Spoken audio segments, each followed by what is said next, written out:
Lanaren antolaketa burutu ondoren, kalendar zerbitzuari esker ataza ezberdinak sortuko ditugu modu erraz batean. Lehendabizi, taldekideen artean partekatuta egongo den egutegi berria sortuko dugu. Horretarako, deitu beste egutegi batzuk auteran klikatuko dugu, jarraian sortu egutegia auteran, eta gutxienez izena beteko dugu. Gordetzen dugunean, konfiguratu egingo dugu.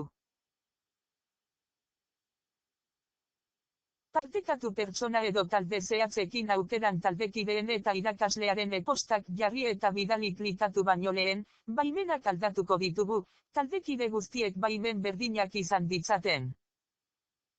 Atzera bueltatuko gara eta orain lanaren antolaketan zehaztutako atazak sortuko ditugu. Horretarako, nahi dugun egunean klikatuko dugu eta zabaltzen den pantaila berri horretan autera gehiagon klikatuko dugu. Bertan, atazaren izena, iraupena, jakinarazpena eta azalpena konfiguratu beharko ditugu.